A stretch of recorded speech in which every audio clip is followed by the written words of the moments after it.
Hello, welcome to White Birch Tarot and Astrology. This is a love and general relationship reading for fire signs, Aries, Leo, Sagittarius. I'm doing this on May 12th, just barely, so it's during the Scorpio full moon. And so if you're looking for romance, this is that. And if you're already in a relationship, this is that also. And it could be all relationships if you're not interested in romance right now. So I was just thinking about romance and relationships when I laid out the cards. So the fire signs have a very mixed bag right now because we have Venus in Aries in very good aspect to Mars in Leo. And so if you have anything in Sagittarius, that's also in good aspect to Venus and Mars, which Venus rules all of our relationships. Love and romance and anything in which we're, in relation, anything we love. And Mars rules our desires, our physical body, our sexuality, and our actions. And so it's a good time for fire signs, but it's also challenging because Neptune just moved into Aries, and that can bring some confusion. It can also bring romance. And Chiron, the wounded healer, our original wound, our deepest wound, has been moving through Aries for what seems like ages to me. Let's see, Chiron is about 24 degrees Aries right now. Let's see, Venus is about 8 or 9, as I printed this out a couple nights ago. No, I didn't. I printed it out for tomorrow. Mars is at 11, so Venus is at 8.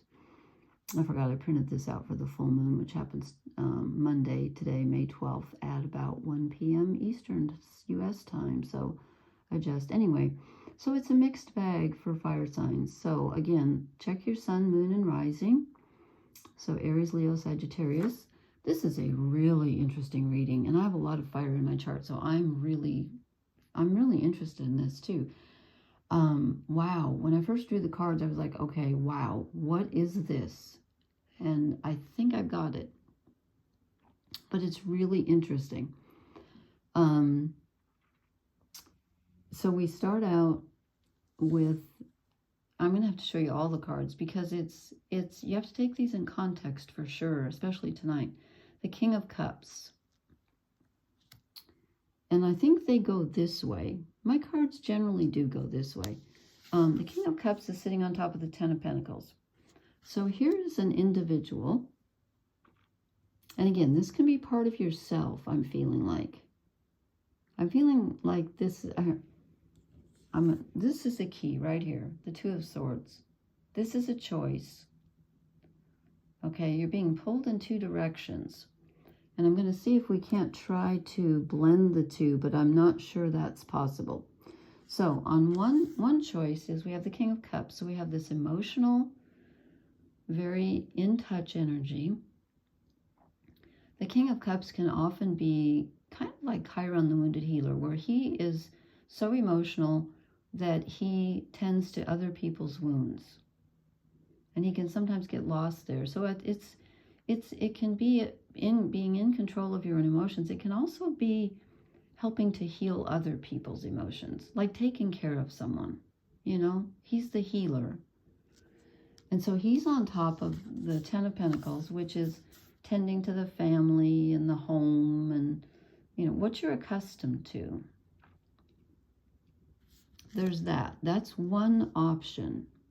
Now, I feel like the next two cards are a completely different option because I'm going to start at the bottom here. We have the Queen of Cups.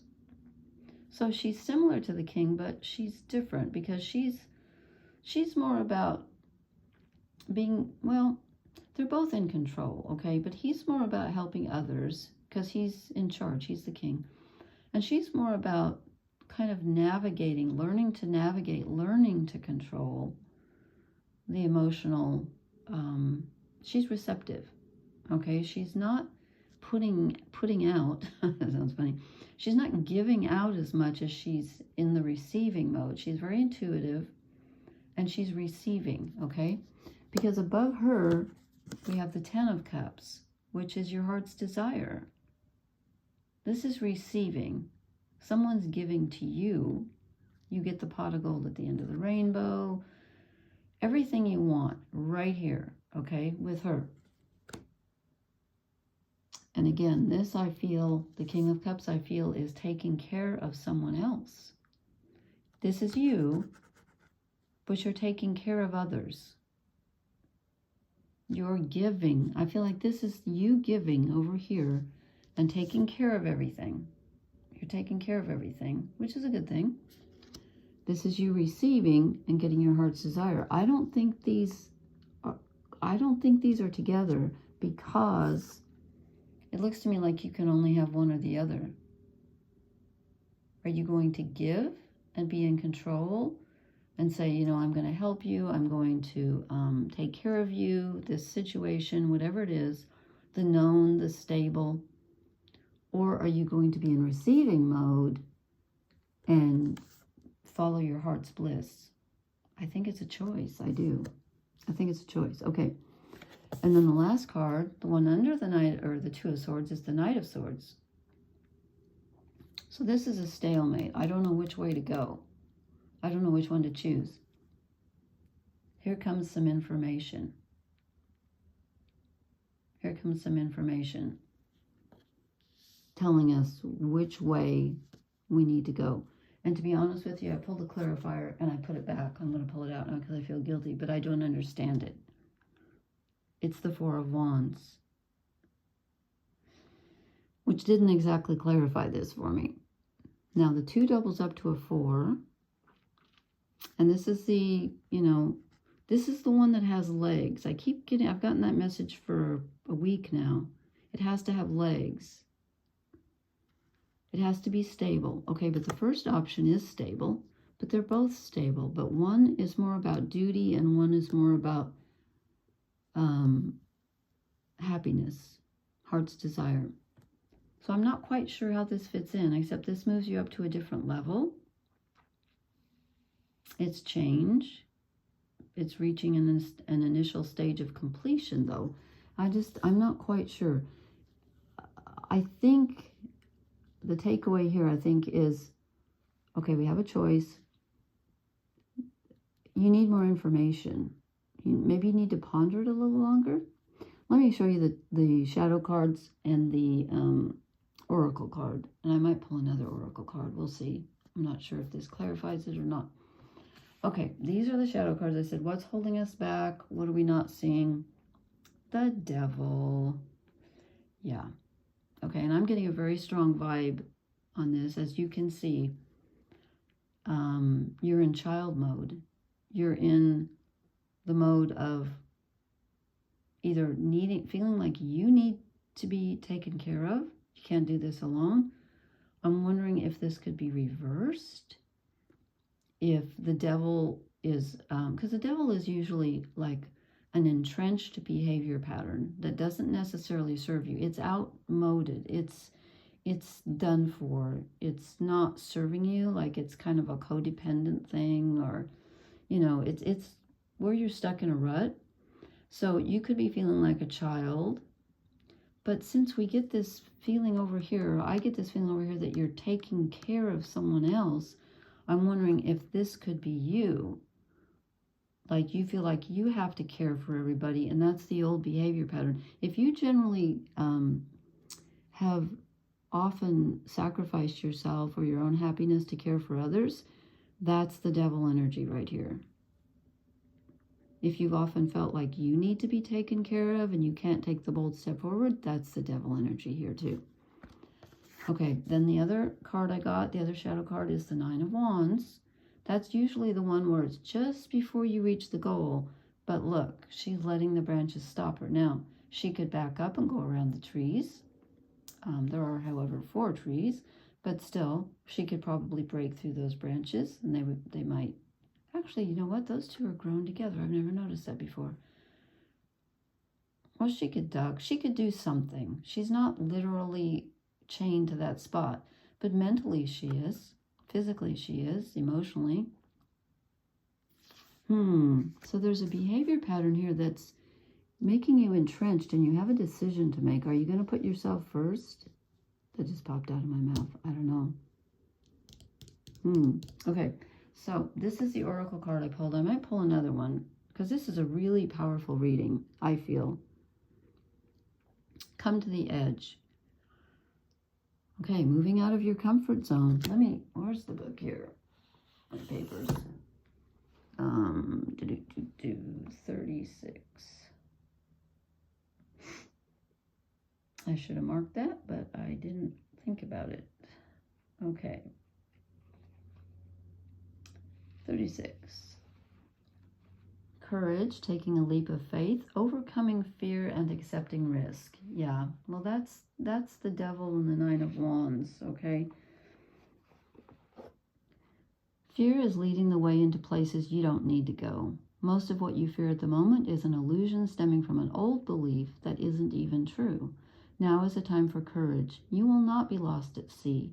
You will not watch everyone else get what you want while you are left alone and unloved. Oh, the drama of it all. At the end, no. False evidence appearing real, that's the acronym for fear, is hovering over you. The more you dwell on fear, the more real it will become. Ask yourself, who in me is afraid? Love that part of you. Ask, is this true and real right now? The answer most likely is no. Give yourself a hug. It's okay to be scared. Courage must be summoned. In spite of your fear, even when you're not feeling confident, spirit will always catch you. Okay, that's interesting. So when we have come to the edge, you're not going to fall. You're going to leap and something's going to catch you, or you're going to be poised at the edge. I don't know. You know, somebody in a group I was in today said, they reminded me, I knew this, but I had forgotten it, that the word courage comes from the French word coeur, for a heart. And I read this quote, and I can't remember who said it now. Dang, I wish I could remember who said it. They said, I think I read it on here a month or so ago. They said, being loved makes you strong, and loving someone else gives you courage.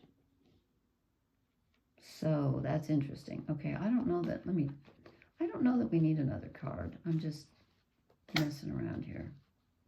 Okay. No, I don't think so. A leg up. No, not feeling that. Unless I'm missing something. Let me just real quick. It's very close to the 36. It's 34. I don't think so, though. Receiving help, delegating authority, and interdependence. Well, maybe so that you're not responsible for everything. Excuse me. It says, are you always insisting on doing everything yourself? Do you have little faith that help will come, convinced that the burden of the world is doomed to remain on your shoulders? Your beliefs about going it alone need to be discarded, as they do not serve you at all. Let others help you. Yes, it will make you feel vulnerable to admit you need a helping hand, but to be vulnerable is good, for you have a lesson to learn. You must let someone else assist. You can't do life all by yourself. Once you shift your expectations, you'll be amazed by how quickly help arrives, excuse me, to give you a leg up. Okay, that kind of makes sense to me. Maybe that's what the Four of Wands is about, because this is kind of sometimes the soulmate card. Not that you're going to meet your soulmate, although you might, but, you know, this is about, usually it's those two people going through the gate hand in hand. Because I do feel like this King of Cups with the Ten of Pentacles is you, as I said, giving and helping and taking care of everything yourself. So perhaps this does fit in. At first I didn't think so, but it could. You know, I didn't read the relationship message. Just real quick here. Let's see if there's anything different. I didn't read that for either one. Okay, for Come to the Edge, it talks about being truly intimate with someone. This is not the time to play it safe, but to take a leap of faith. You will be glad you did. If you're seeking a relationship, the same applies. Take one step toward the gods, and they will deliver what you truly desire. Okay, that's interesting. And then 34, relationship messages. Relationships that are healthy thrive on interdependence. It's important to recognize that you need others as much as they need you. You must allow people to support you just as you are there for them. This is a time to speak up about your needs and to ask for them to be fulfilled. Trust. You will be met with kindness and love. Don't expect others to read your mind, though.